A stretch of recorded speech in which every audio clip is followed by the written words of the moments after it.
सुन लो दुनिया वालों,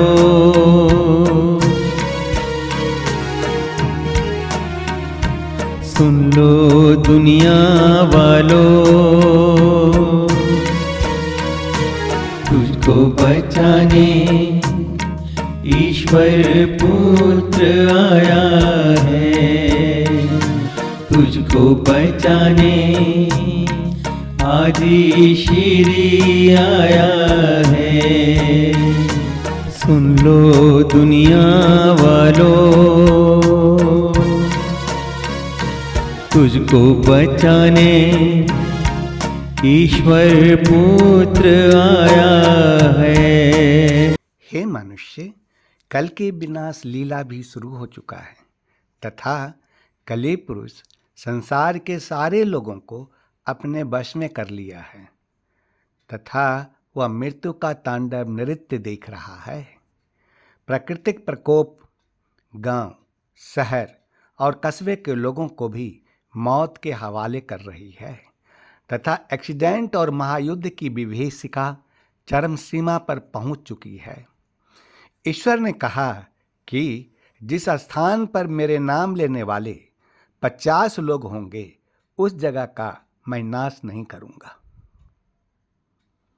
यह है ईश्वर के विनाश का सिद्धांत। क्या आप अपने परिवार और अपने भाई बहन एवं अपने गांव, शहर और कस्बे के लोगों को सलामती के लिए एक स्थान पर इकट्ठा होकर भगवान कल्कि के नाम का जप कर सकते हैं?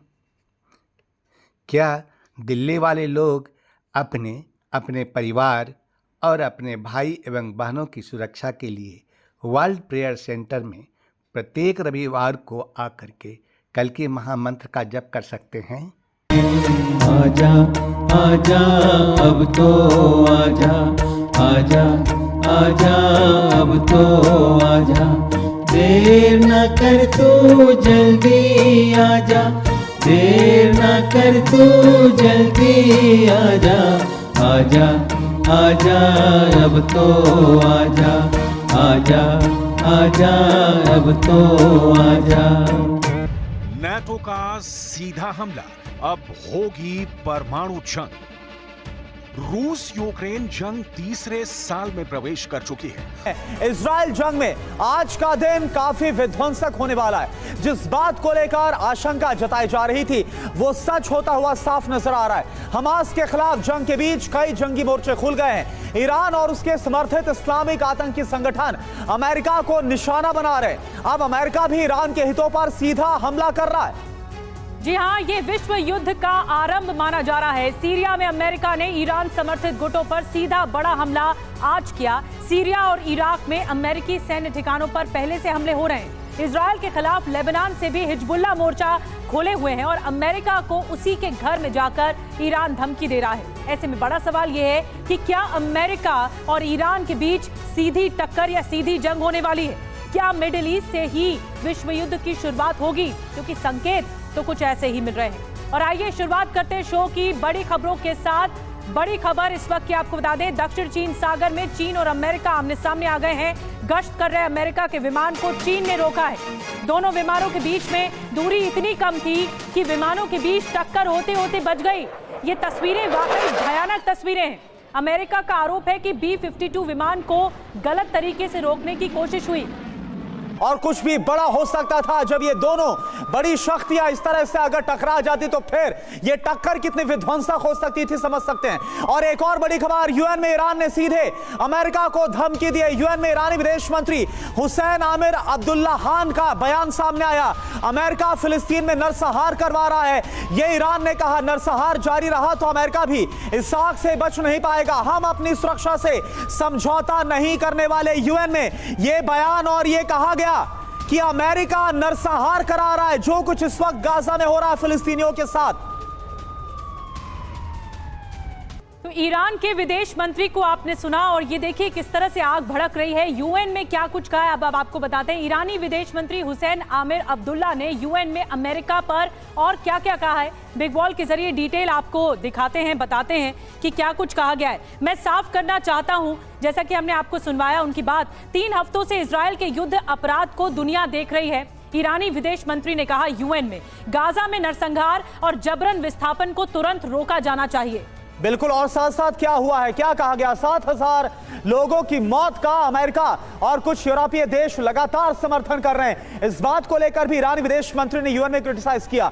अमेरिका को गाजा में हो रहे नरसंहार और इजरायली हमले को तुरंत रोकना होगा, अमेरिका ही इसके लिए जिम्मेदार, ये साफ तौर पर ठहरा दिया गया। बिल्कुल, और अगर नरसंहार जारी रहा तो ईरान खड़े होकर देखते नहीं रहेंगे, ये भी कह दिया गया, धमकाया गया। अंतर्राष्ट्रीय कानून के मुताबिक हमास ने जो किया वह वैध है। हमास को सपोर्ट कर रहा है ईरान खुलेआम। हमास को कब्जे वाले शासन के खिलाफ लड़ना और आत्मरक्षा का अधिकार है। अमेरिका ने भी जिस तरह से बमबारी की है, जो आज हुआ है, एक बड़ी खबर आ रही है, इसका हम रुख कर रहे हैं। सीरिया पर अमेरिका का जवाबी हमला, मिलिशिया गुट जिसका मैंने अभी जिक्र किया, मिलिशिया गुटों पर अमेरिका का जवाबी हमला हुआ है। अमेरिका की ईरानी रेवोल्यूशनरी गार्ड्स जो कि ईरान की आर्मी है, उसके खिलाफ यह बड़ा हमला, पूर्वी सीरिया में किए गए बड़े हवाई हमले, ईरानी रेवोल्यूशनरी गार्ड्स पर हवाई हमलों को अंजाम दिया गया। आपको याद होगा लगातार अमेरिका के जो अलग अलग मिडिल ईस्ट में बेसिस है, खास तौर पर जो सीरिया और इराक के बेसिस है, वहां पर नॉन स्टेट एक्टर्स ने हमला किया था और उसी का जवाब है।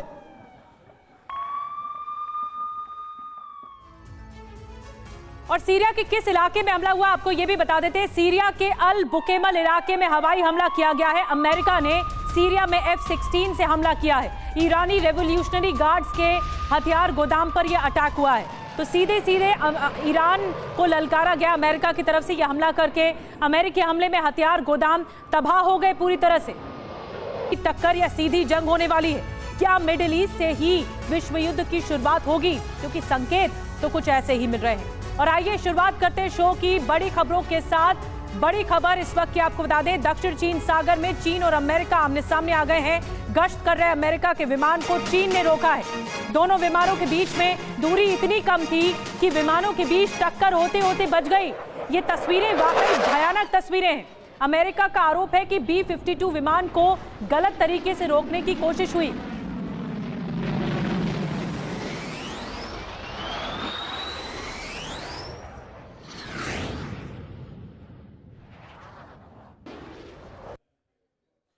तो ये तस्वीर इस वक्त हम आपको दिखा रहे हैं, आप जरा तस्वीरों को गौर से देखिए।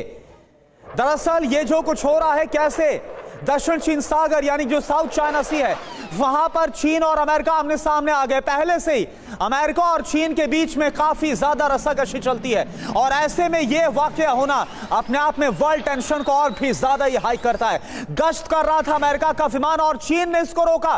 दोनों विमानों के बीच में दूरी इतनी कम थी कि विमानों के बीच टक्कर होते होते बची। और अगर मान के चलिए कुछ हो जाता, कोई घटना हो जाती, तो फिर क्या होता? चलिए अब आसमान में क्या हुआ, बीच आसमान में क्या हुआ आपको ये दिखाते हैं। ये देखिए, ये है दक्षिण चीन सागर और टक्कर होते होते कैसे बची है। विमानों के बीच दूरी महज 10 फीट रह गई थी।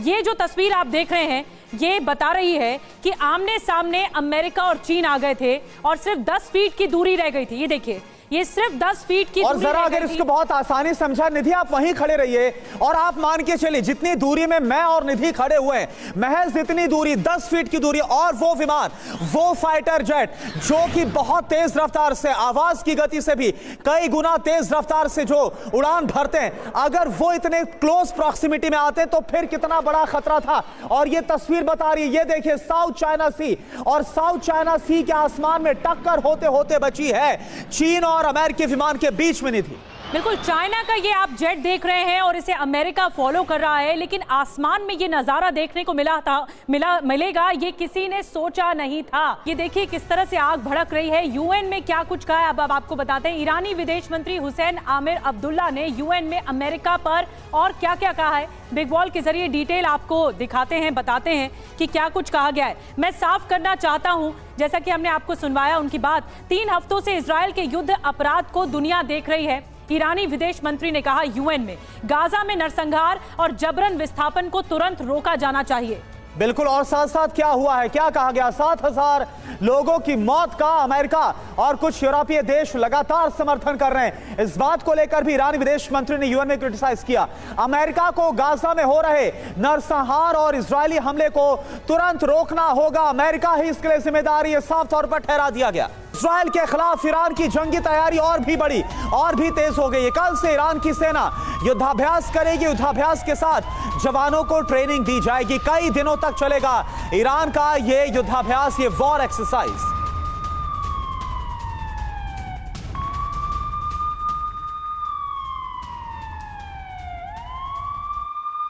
तो ईरान इस युद्ध के बीच लगातार सक्रिय नजर आ रहा है। ईरान ने अपनी जंगी तैयारी का एक और वीडियो जारी किया। एक और बड़ी खबर, करा ड्रोन से टारगेट को ध्वस्त करने का वीडियो जारी किया गया है।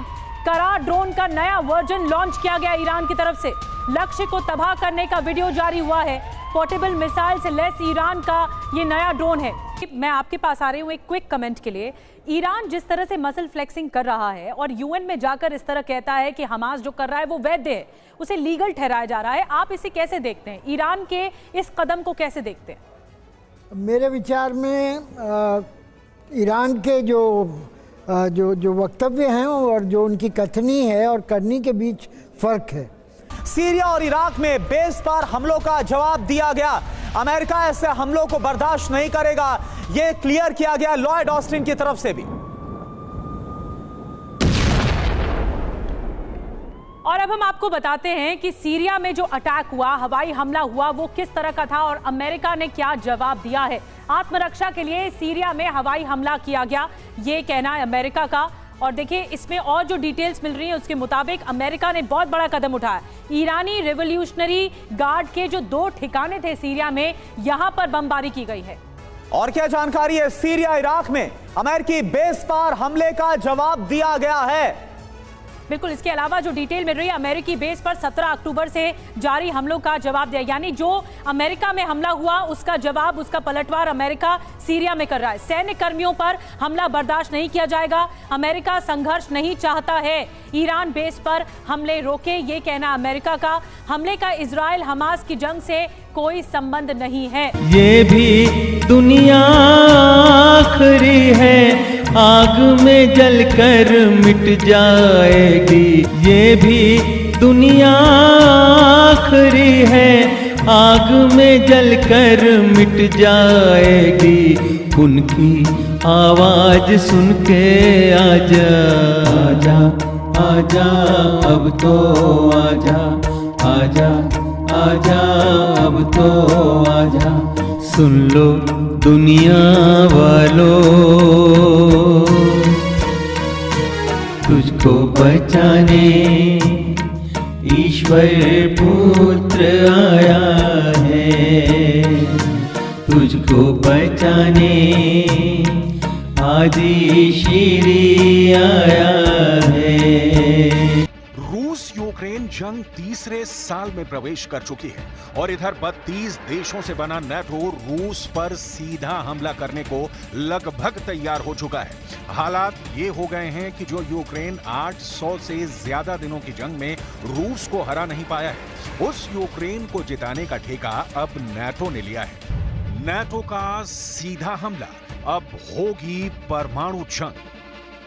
रूस यूक्रेन जंग तीसरे साल में प्रवेश कर चुकी है। नेटो के ताजा ऐलान और हथियारों की सप्लाई ने रूस को मजबूर कर दिया है कि वो अब नेटो को ये याद दिला दें कि रूस की परमाणु क्षमता को अगर कम आंका तो ये तय है कि रूस यूरोप से लेकर अमेरिका तक इतने भयानक परमाणु हमले करेगा कि आधी से ज्यादा दुनिया पूरी तरह से तबाह और बर्बाद हो जाएगी। रूस को नेटो और पश्चिमी देशों के खिलाफ परमाणु हमले की धमकी क्यों देनी पड़ रही है, जरा इसे भी अच्छी तरह से समझ लीजिए। 4 देशों पर भारी पुतिन का रूस। वैसे तो नेटो में 32 देश हैं, लेकिन नेटो में शामिल 4 देश मुख्य रूप से रूस को हराने के लिए एड़ी छोटी का जोर लगा रहे हैं। नेटो के ये 4 देश हैं अमेरिका, जर्मनी, फ्रांस और ब्रिटेन।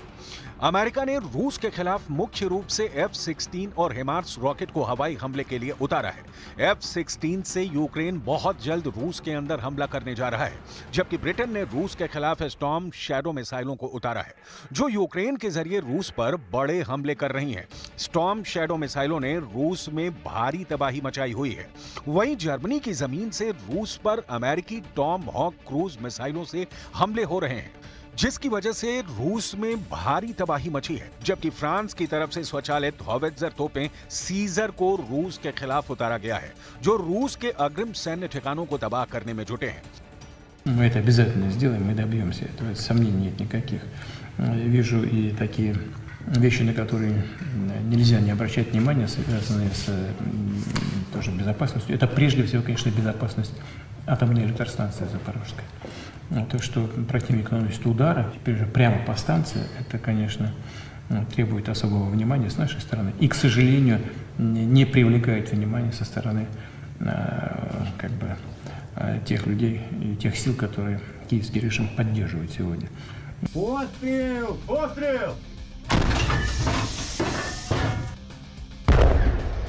ये हालात साफ साबित करते हैं कि रूस के खिलाफ सीधी जंग में सिर्फ यूक्रेन ही नहीं है, बल्कि नाटो के 4 देश पूरी ताकत से रूस को तबाह करने में जुटे हैं।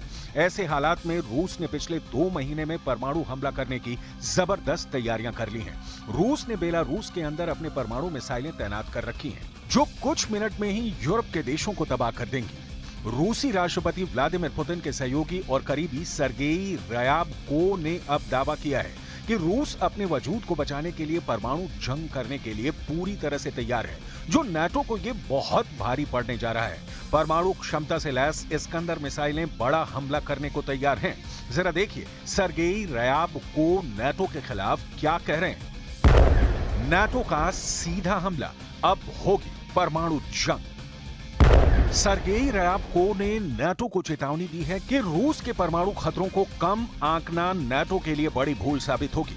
हकीकत यह है कि पश्चिम और नाटो देश रूस की क्षमता को नजरअंदाज करते हैं और इस समूह को कुछ हद तक महसूस होता है कि चीजें सबसे खराब स्थिति में खत्म नहीं होंगी। भले ही नाटो रूस का मजाक उड़ाए, लेकिन यह हकीकत है कि रूस की परमाणु क्षमता को जरा भी कम ना आंके। Launched his brutal war over 2 years ago, I promised President Zelensky the United States and our allies and our partners would stand with him for the people of Ukraine as they defended their country.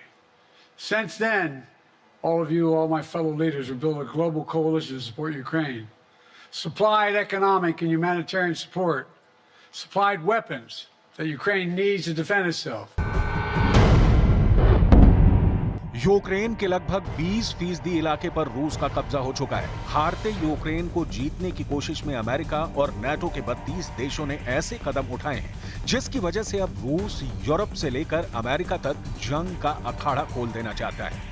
रूस Ukraine युद्ध में NATO सेना की entry हो चुकी है। रूस की खुफिया रिपोर्ट है कि यूक्रेन युद्ध में अमेरिका और फ्रांस के मरीन कमांडो सीधे उतर चुके हैं और अब नाटो वायुसेना के पायलट भी मिलिट्री ऑपरेशन शुरू कर सकते हैं। इसका सीधा मतलब है कि विश्व युद्ध का अलार्म। रूस के लिए जासूसी करने वाले एक जर्मन सैन्य अधिकारी ने कहा है कि रूस की परमाणु हमला करने की तैयारियां पूरी हो चुकी हैं। रूस के राष्ट्रपति व्लादिमीर पुतिन कभी भी हाइपरसोनिक मिसाइलों से परमाणु हमले का आदेश जारी कर सकते हैं। आशंका जताई गई है कि अगर परमाणु युद्ध छिड़ा तो 72 मिनट के अंदर धरती पर 5000 परमाणु विस्फोट होंगे और अकल्पनीय विनाश होगा। न्यूक्लियर वॉर ए सिनेरियो बुक के मुताबिक इन धमाकों में 300 करोड़ से ज्यादा लोगों की मौत हो जाएगी। इधर जो हालात रूस से सटे पोलैंड के अंदर चल रहे हैं, वो चीख चीख कर गवाही दे रहे हैं कि अब अमेरिका, ब्रिटेन जैसे 32 नाटो देश यूक्रेन को बचाने के लिए रूस पर सीधा परमाणु हमला कर सकते हैं। यूक्रेन के प्रधानमंत्री डेनिस शमिहाल ने तो यहां तक कह दिया है कि अगर यूक्रेन रूस से जंग हारता है तो दुनिया तीसरे विश्व युद्ध में भस्म हो जाएगी।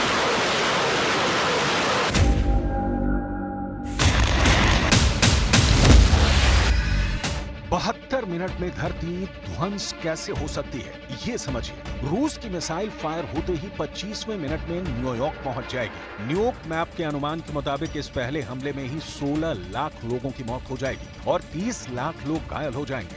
इसके बाद 25 से 50वें मिनट में धरती पर परमाणु युद्ध शुरू हो जाएगा। यूरोप पर रूस के हमले शुरू हो जाएंगे। यूएस और फ्रांस मिलकर रूस पर परमाणु हमले शुरू कर देंगे। यूएस और ब्रिटेन मिलकर चीन पर परमाणु हमले कर देंगे और चीन भी पलटवार करेगा। रूस गठबंधन का देश नॉर्थ कोरिया भी यूएस यूरोप पर हमले शुरू कर देगा। 50 से लेकर 72वें मिनट तक महाविनाश होगा, यानी इन 22 मिनट में धरती पर 5000 परमाणु धमाकों का अनुमान जताया गया है। न्यूक्लियर वॉर ए सिनेरियो बुक के मुताबिक इन धमाकों में 300 करोड़ से ज्यादा लोगों की मौत हो जाएगी। न्यूक्लियर वॉर ए सिनेरियो किताब में अनुमान लगाया गया है कि 100 साल तक विनाश का चक्र चलता रहेगा।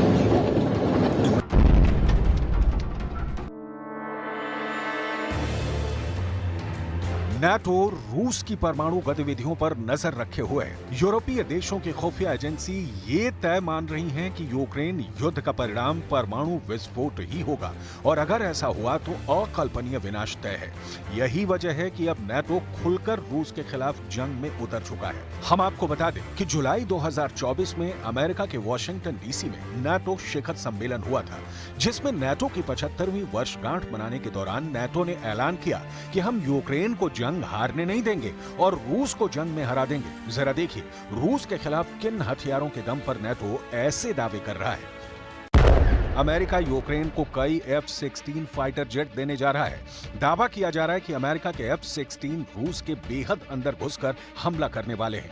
अमेरिका ने यूक्रेन के पायलट को F-16 की ट्रेनिंग दी है। इसके अलावा अमेरिका अपनी टॉम हॉक मिसाइलें भी रूस के खिलाफ उतार चुका है।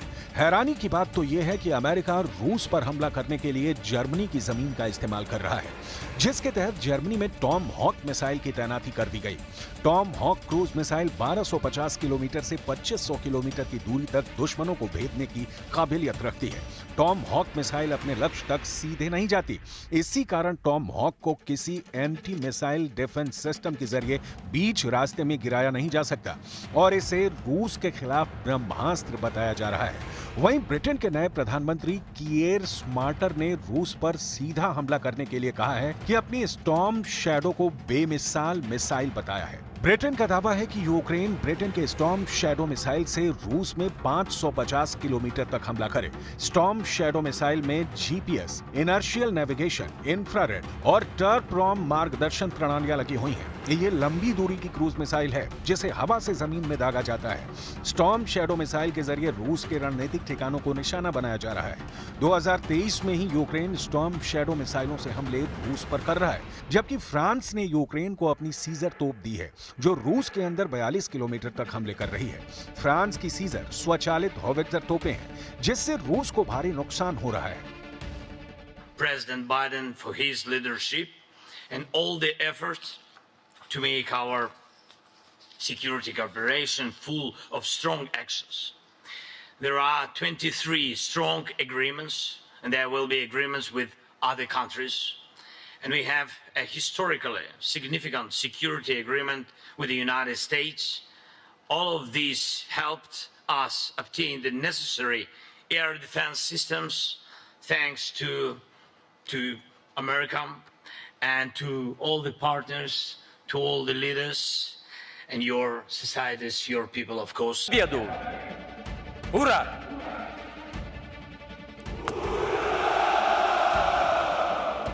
7 मई 2024 को पुतिन ने 5वीं बार रूस के राष्ट्रपति की शपथ ली और शपथ के ठीक 3 दिन बाद 10 मई 2024 से यूक्रेन पर तूफानी हमले शुरू कर दिए। इधर अपने टॉप कमांडरों के साथ राष्ट्रपति ज़ेलेंस्की वॉर रूम में नक्शे में ये समझने की कोशिश कर रहे थे कि यूक्रेन के पूर्वी शहरों को कैसे बचाया जाए, खास तौर से खार्किव शहर जो यूक्रेन का दूसरा सबसे बड़ा शहर है।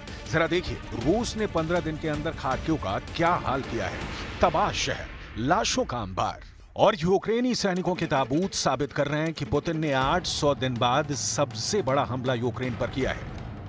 Since Russia opened a new front in Kharkiv, the front line and the border line is more or less the same. So the only way to hit military targets, missile launchers or airfields which are conducting attacks against Ukraine is to hit military targets on Russian territory because the front line and the border line is more or less the same. अब आप ये भी जान लीजिए कि रूस ने महज 15 दिन में यूक्रेन को कितना नुकसान पहुंचाया है और अब तक यूक्रेन के कितने हिस्से पर रूस ने कब्जा कर लिया है। Зокрема, вже дуже скоро рішення по F-16, збільшуємо кількість літаків, доступних Україні. Вчора для України ми отримали рішення про ще 5 Петріотів, десятки інших систем ППО. Сьогодні рішення по літаках.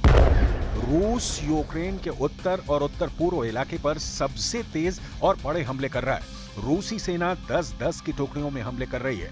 इस वक्त ज्यादा बेहतर और बड़ी संख्या में रूसी तोपखाने और टैंक खार्किव पर हमला कर रहे हैं। पिछले 24 घंटे में खार्किव में रूसी मिसाइल हमले में जिसमें दर्जन भर से ज्यादा लोग मारे गए। रूस ने अप्रैल से पूर्वी मोर्चे पर हमले तेज कर दिए हैं। दावा किया जा रहा है कि 800 दिन से ज्यादा की जंग में रूस ने 20% से ज्यादा यूक्रेनी इलाके पर कब्जा कर लिया है। कुल मिलाकर रूस अब उस दौर में पहुंच चुका है जहां या तो रूस को जीती हुई बाजी हारनी पड़ेगी या फिर रूस को वजूद के लिए परमाणु जंग करनी पड़ेगी।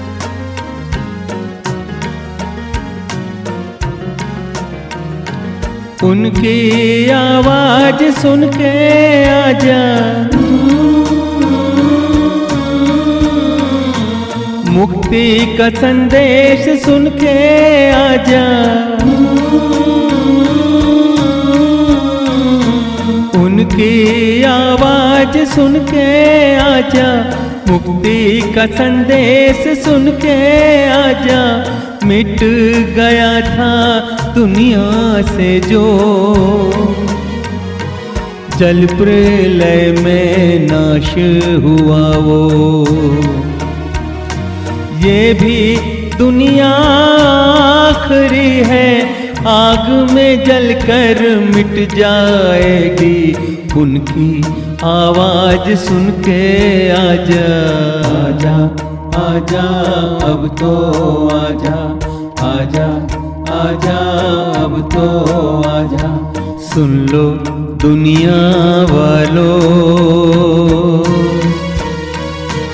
तुझको बचाने ईश्वर पुत्र आया है, तुझको बचाने आदि श्री आया है। सुन लो दुनिया वालों, तुझको बचाने ईश्वर पुत्र आया है, तुझको बचाने आदि श्री आया है।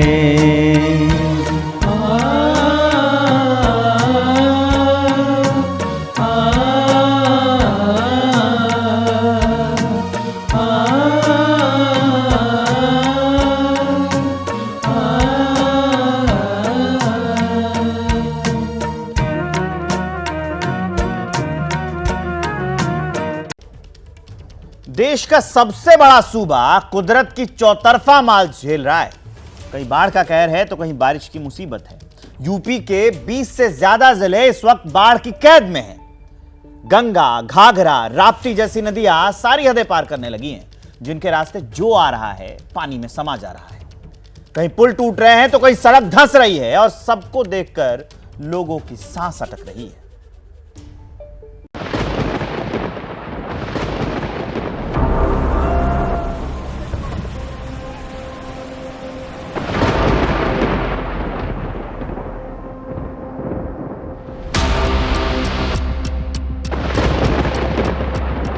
देश का सूबा सूबा पानी में डूबा है।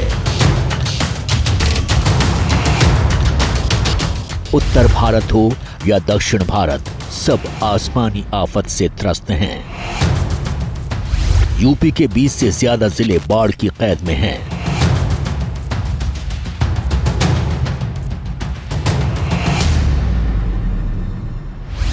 पानी सुनामी बनकर आता है और सब बहा कर ले जाता है, जैसे इस पुलिया को बहा कर ले गया है। ये तस्वीर यूपी के हरदोई की है, जहां बाढ़ के पानी में शाहाबाद से पाली जाने वाले रास्ते का एक हिस्सा बाढ़ में बह जाता है। इस मंजर को देख वहां मौजूद लोगों की सांस हलक में आ जाती है। क्योंकि कुछ देर पहले कई लोग इस सड़क से गुजर रहे थे। अब सबकी नजर पुलिया के बचे हुए हिस्से पर होती है। कुछ लोग अपनी जान की बाजी लगाकर मोटरसाइकिल से इसे पार करने की कोशिश करते हैं। पहले एक बाइक सवार जाता है, कुछ देर बाद दूसरी तरफ से एक बाइक सवार आता है। दोनों आसानी से निकल जाते हैं, राहत की सांस लेते हैं। इसके बाद कुछ सेकंड के लिए सब रुक जाते हैं। तभी एक बाइक वाला और गुजरता है, लेकिन तभी वो होता है जिसके खतरे को लोग महसूस कर रहे थे, लेकिन समझ नहीं रहे थे। और चंद सेकंड्स में पुलिया का बचा हुआ हिस्सा भी जल समाधि ले लेता है, जिसे देख दोनों तरफ अफरा तफरी मच जाती है, क्योंकि पुलिया का हिस्सा अगर कुछ सेकंड पहले गिरता तो कुछ भी हो सकता था। ये तस्वीर सिर्फ एक शहर या एक गांव की नहीं है। यूपी का हर तीसरा जिला इसी दर्द में जी रहा है। उत्तर प्रदेश के कई हिस्सों में रोजाना बारिश और बाढ़ से बर्बादी की नई नई तस्वीरें आ रही हैं। हरदोई, शाहजहांपुर, गोंडा, कुशीनगर में अलग अलग इलाकों में बारिश बर्बादी का सबब बनी हुई है। अगले 24 घंटे के लिए आसमानी आफत का अलर्ट जारी किया गया है। संकट अब खाने पीने का है, संकट घर से बाहर सुरक्षित निकलने का है। रेस्क्यू के लिए नाव ही सहारा है। 3 बजे बोट गई है, उसके बाद 2-3 बार वेट किया है, नहीं आई है। जब भी आती है तो यहाँ पे लोकल लोग घूमते हैं, उसकी कोई गाइडेंस नहीं है। यहाँ पे कोई भी आता है, घूमता है। रेस्क्यू टीम की बहुत ज्यादा जरूरत है यहाँ पे। मतलब कोई एक गाइडेंस करने वाला होना चाहिए, जो एक्चुअल में जरूरत है जिनकी, वही बैठे ना हो। कुल मिलाकर अमीर हो या गरीब, कुदरत के आगे सब बेबस है।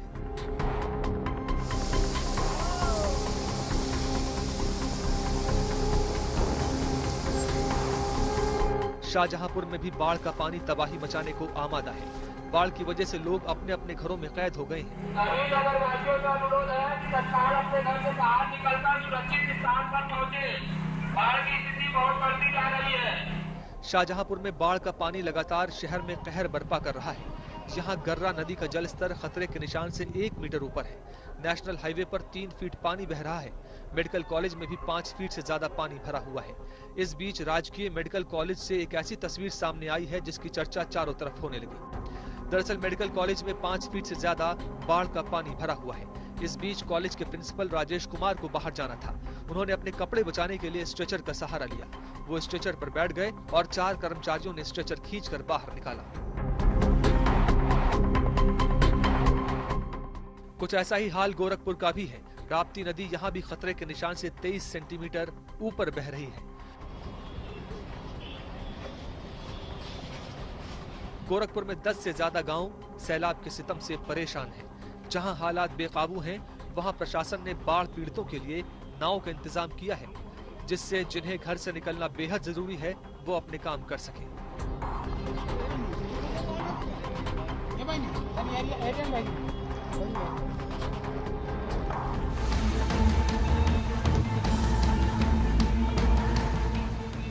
ये तस्वीरें हापुड़ की हैं। पूरा जिला बाढ़ और बारिश की भयानक त्रासदी झेल रहा है। क्या बूढ़े क्या जवान, लोगों की जान पर आ पड़ी है। स्कूल में पानी भरा है, घरों में पानी भरा है। जहां तक नजर जाती है पानी ही पानी नजर आता है।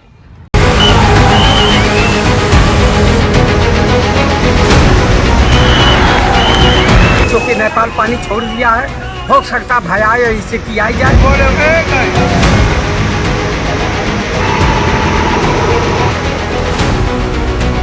अगर कोई ऐसे स्थिति आती है, हम हर व्यवस्था के लिए हम तैयार हैं।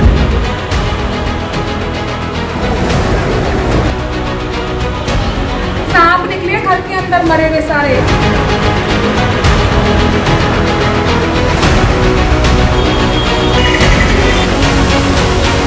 मेरा तो सारा नुकसान, मैंने कुछ नहीं, खाली एक्सरे कपड़े में आए निकल के। 3 बच्चे और मैं हूँ, कोई नहीं किसी से।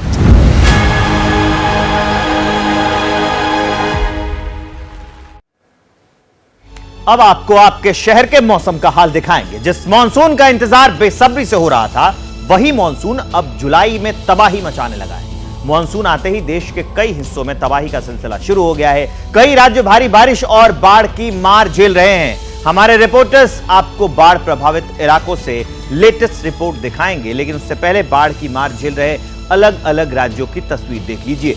उत्तर प्रदेश के कई जिले बाढ़ से प्रभावित हैं। इस वक्त सबसे ज्यादा उत्तर प्रदेश में बाढ़ का कहर है। यूपी के कई जिलों में सैलाब का सितम है। बिहार में भी वैसी तस्वीरें आ रही हैं।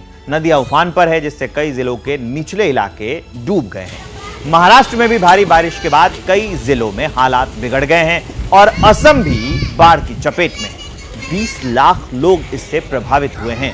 तो ये चारों तस्वीरें बता रही हैं कि कैसे बाढ़ ने, पानी ने लोगों का जीना मुहाल किया हुआ है। उत्तर प्रदेश में वही हाल है, बिहार के राज्यों में वही हाल, बिहार के जिलों में वही हाल है, माफ कीजिए, महाराष्ट्र में वही हाल है, असम में वही हाल है और जनजीवन मुश्किल हो रहा है। स्कूल में छुट्टियां जो हैं वो कर दी गई हैं। ये हम आपको उत्तर प्रदेश की तस्वीर दिखा रहे हैं। देखिए कैसे स्कूल का कैंपस डूब गया है, लोगों के सामान डूब गए हैं। जो ग्राउंड फ्लोर है उसमें पानी घुस गया है, लोगों ने अपना सामान ऊपर शिफ्ट कर दिया है। कई जगह तो घर खाली करके लोग अपने रिश्तेदारों के ओर घर पे रहने लगे हैं और पानी की वजह से लाखों का सामान लोगों का बर्बाद भी हुआ है।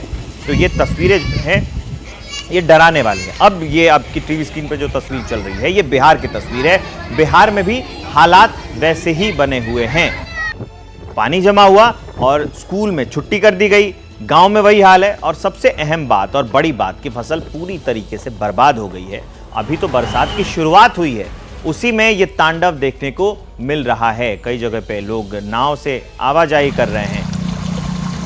मिट गया था दुनिया से जो जल प्रलय में नाश हुआ वो, ये भी दुनिया आखिरी है, आग में जलकर मिट जाएगी।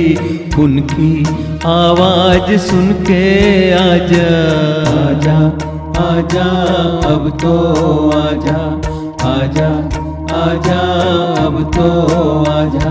सुन लो दुनिया वालों, तुझको बचाने ईश्वर पुत्र आया है। तुझको बचाने आदि श्री आया है। सुन लो दुनिया वालों, तुझको बचाने ईश्वर पुत्र आया है। तुझको बचाने आदि श्री आया है।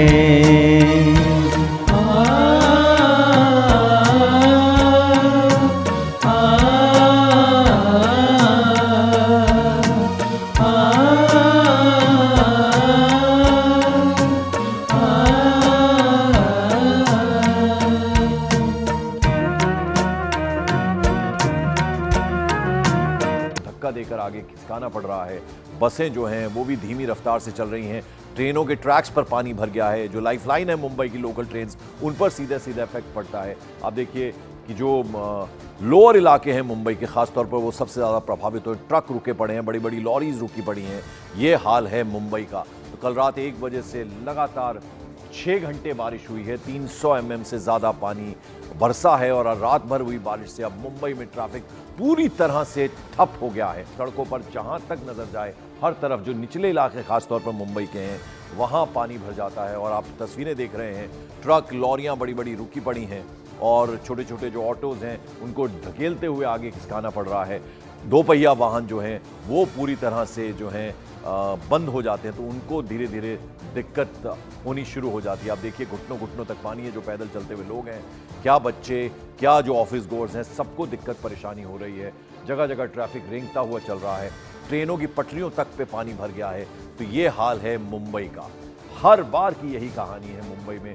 तमाम दावे किए जाते हैं, मुंबई को शंघाई बनाने तक की बात है, लेकिन आप देखिए ज़रा सी बारिश होती है और मुंबई की फिर क्या शक्ल बनती है, क्या तस्वीर बनती है, वो इन जो हम आपको दिखा रहे हैं इस वक्त तस्वीरें, उनको देखकर आप अंदाज़ा लगा सकते हैं कि हर बार यही हाल होता है मुंबई का। कल रात 1 बजे से लेकर सुबह 6 घंटे तक लगातार बारिश हुई है।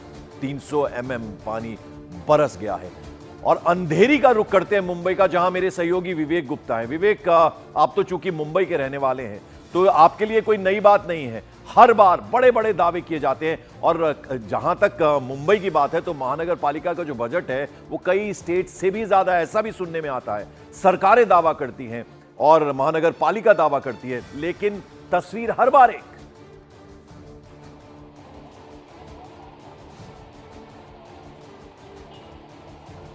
विवेक, पंकज, देखिए, सबसे पहले मैं आपको बताना चाहूंगा बीएमसी का बजट 50,000 करोड़। जी हाँ, बिल्कुल सही सुना हमने, 50,000 करोड़ का बजट है बीएमसी का, सिर्फ मुंबई शहर का। और इस बीएमसी के बजट का 50,000 करोड़ का नजारा देखिए। ये जो नजारा है वो किसी नदी, नहर, समंदर का बिल्कुल नहीं दिख रहा है, लेकिन वैसा ही दिख रहा है और उससे ज्यादा खतरनाक दिख रहा है। ये नजारा है मुंबई के अंधेरी सबवे का। पंकज, ये वो सबवे है जो सबर्बन को ईस्ट से वेस्ट जोड़ता है, बहुत इंपॉर्टेंट सबवे है जो ईस्ट से वेस्ट जोड़ता है। लेकिन इस सबवे का देखिए पानी का प्रेशर देखिए, अगर मैं आपको अपने कैमरामैन अर्जुन को बोलूं दिखाएगा, पानी का प्रेशर देखिए कितना तेज है। जगह जगह हम देखते हैं लोगों को खासी दिक्कत पेश आती है, जो दफ्तर जाने वाले लोग हैं, ऑफिस गोअर्स हैं, जो स्कूल जाने वाले बच्चे हैं। आप देखिए हर तरफ ऐसा लग रहा है कि समंदर जो है वो सड़कों पर आ गया हो, दरिया बन गई हैं सड़कें। ये हालत है मुंबई की।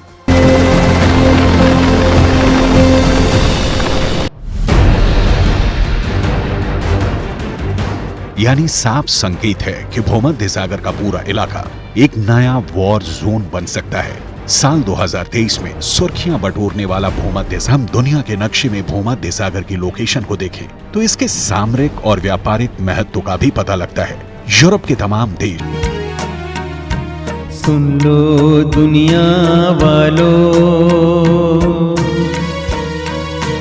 तुझको बचाने ईश्वर पुत्र आया है, तुझको बचाने आदि श्री आया है। सुन लो दुनिया वालों,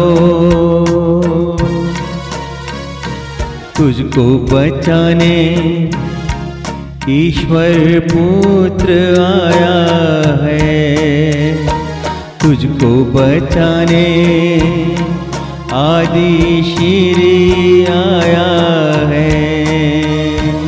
आजा आजा अब तो आजा, आजा आजा अब तो आजा, देर न कर तू जल्दी आजा, देर न कर तू जल्दी आजा, आजा आजा अब तो आजा, आजा आजा अब तो आजा।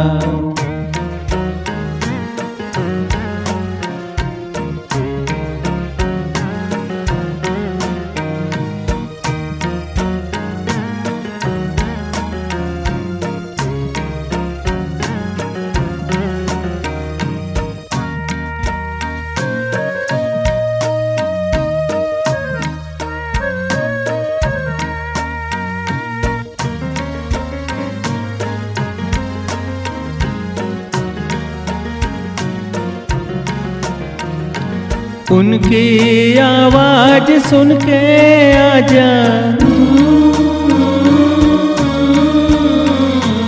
मुक्ति का संदेश सुन के आजा, उनकी आवाज सुन के आजा, मुक्ति का संदेश सुन के आजा। मिट गया था दुनिया से जो जल प्रलय में नाश हुआ वो, ये भी दुनिया आखिरी है, आग में जलकर मिट जाएगी। उनकी आवाज सुन के आजा, आजा आजा अब तो आजा, आजा आजा अब तो आजा। सुन लो दुनिया वालों, तुझको बचाने ईश्वर पुत्र आया है तुझको बचाने, आदि श्री आया है। सुन लो दुनिया वालों, तुझको बचाने ईश्वर पुत्र आया है तुझको बचाने, आदि श्री आया है।